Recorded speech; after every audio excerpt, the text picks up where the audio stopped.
Assalamualaikum warahmatullahi wabarakatuh.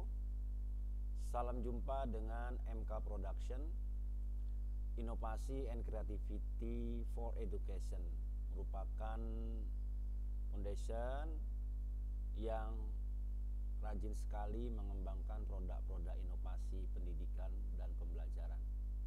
Kali ini kita akan memperkenalkan satu produk hebat, produk inovatif untuk membantu guru dalam merancang atau membuat perencanaan pembelajaran mendalam yang merupakan regulasi terbaru dari Kementerian Pendidikan Menengah. Merupakan sebuah aplikasi yang sangat hebat, automatically seperti biasanya, dan ini merupakan jargon dari MK Production, merupakan AI MK Production, bernama Simple RPM. Selanjutnya kita akan kenalkan menu-menu yang ada pada Simple RPM. Secara garis besar ada 3 menu. Yang pertama adalah menu untuk persiapan data atau input data dasar. Kemudian menu yang kedua adalah menu proses. Itu analisis-analisis yang kita lakukan dalam rangka menyiapkan perangkat pembelajaran. Kemudian menu yang ketiga secara global adalah menu output data. Ya, banyak sekali output data yang kita bisa peroleh menggunakan Simple RPM. Baik, yang pertama kita akan mulai dari menu input data. Yang pertama adalah menu aktivasi. Menu aktivasi ini adalah menu untuk mengatur data sekolah, mulai dari NPSN, kop atas, kop bawah, kemudian kop bawah ini terdiri dari alamat dan alamat email website. Cara inputnya mudah sekali, Bapak Ibu tinggal mengetikkan saja data yang ada pada data dokumen resmi.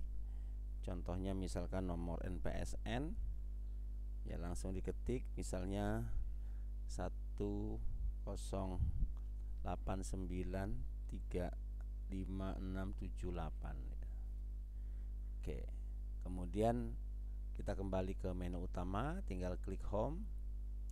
Yang kedua adalah menu dari mata pelajaran. Apa yang ada dalam menu mata pelajaran? Yang pertama adalah mengatur paket keahlian. Karena ini SMK, maka akan hadir paket keahliannya apa. Tetapi kalau di analisis data nama sekolah itu tingkat sekolahnya bukan SMK, maka tidak akan hadir. Misalkan SMA. Kalau dia diatur di SMA, maka paket keahliannya hanya ada 3, yaitu matematika, IPA, IPS, dan bahasa budaya. Kalau Bapak Ibu yang tingkat pendidikannya adalah SMP, SD, MTS, maka tidak ada paket keahlian. Ya, secara otomatis aplikasi akan menghilangkan atau menonaktifkan menu dari paket keahlian. Oke, selanjutnya kita kembali aktifkan untuk menu SMK. Ya. Maka pada menu mata pelajaran akan ada menu paket keahlian. Bapak Ibu pengguna tinggal mengatur saja. Misalkan paket keahlian adalah desain komunikasi visual. Kemudian kita mengajar di mata pelajaran wajib, apa kejuruan atau pilihan. Oke, misalkan saya di matematika itu mata pelajaran kejuruan, tinggal dipilih nanti di sini. Ini semua mata pelajaran dari SMK akan muncul dari semua program keahlian. Bapak Ibu harus lebih sabar mencari nama mata pelajaran yang Bapak Ibu ampu.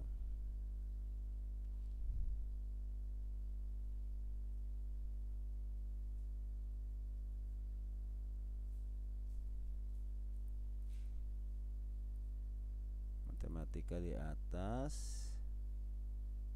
Oke.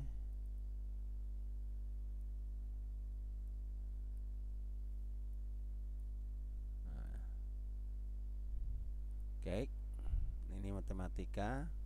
Kemudian nama singkat biasanya digunakan untuk nama file atau nama kolom. Kemudian tahun pelajaran, kemudian kelas atau tingkatan kelas di kelas 10, 11 dan 12. Kalau Bapak Ibu ngajar di kelas 11, maka aktifkan kelas 11.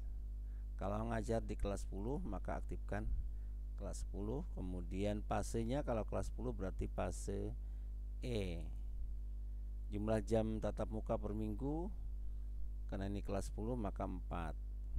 Kriteria ketuntasan minimal yang kita tetapkan misalkan 70. Waktu tiap jam tatap muka 45 menit. Kemudian tanda tangan alamatnya di mana.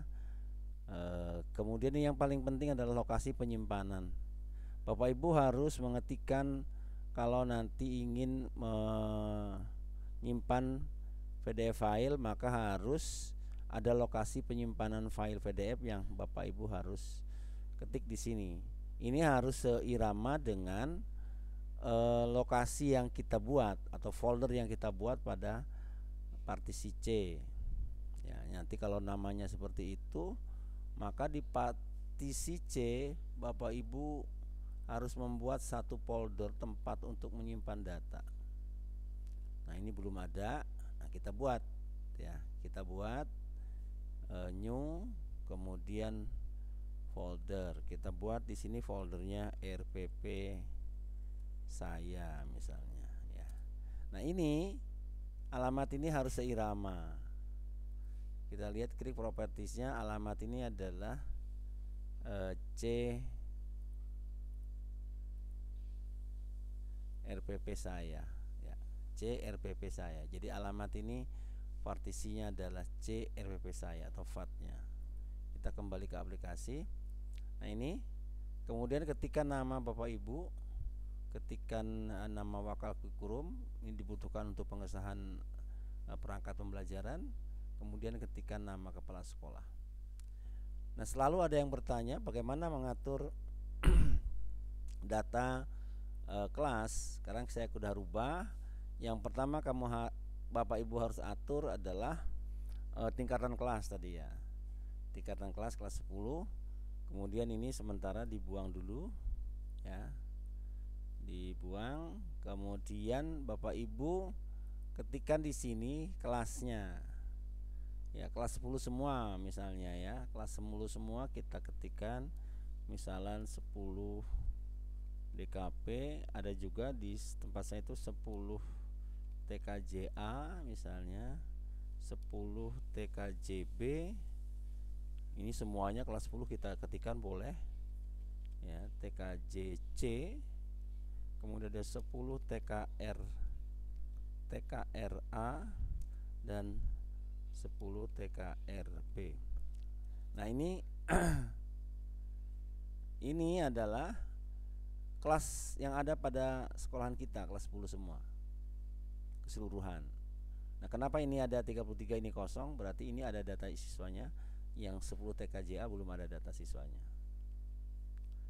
Baik. Nah, tapi kita ngajarnya tidak semuanya ngajar di kelas 10 ini. Misalkan saya hanya ngajar di kelas 10 DKP saja ya, secara otomatis tingkatan kelas, ini ada keliru dikit ini, kelas yang kita ajar itu adalah hanya kelas 10 DKP. Tapi kalau kita ngajar juga kelas 10 TKRA dan 10 TKRB, maka kelas yang kita ajar adalah 10 DKP, TKRA dan TKRB. Nah, demikian Bapak Ibu untuk data data Mafel. Kita akan kembali ke depan ya. Selanjutnya data yang kita siapkan adalah data CP atau capaian pembelajaran. Kita klik. Nah, di sini ya, ini data yang tampil ini bukan data dari matematika, tapi data yang lain. Jadi ini sebenarnya bisa dihapus oleh kita. Ya, misalkan dihapus atau tidak dihapus pun nggak masalah. Kemudian di sini ada pesan bahwa data CP ada dalam database. Kalau data CP ada dalam database, maka kita tinggal klik tampilkan, maka data CP akan tampil di sini. Oke, kita klik. Nah, oke, selesai. Nah, semua data CP yang ada di sini sudah tampil. Oke, kita coba tampilkan lagi kenapa ada pesan ini. Kita lihat nanti ya. Baik Bapak Ibu, demikian aktivasi, menu mapel dan menu CP yang untuk pengisian data awal.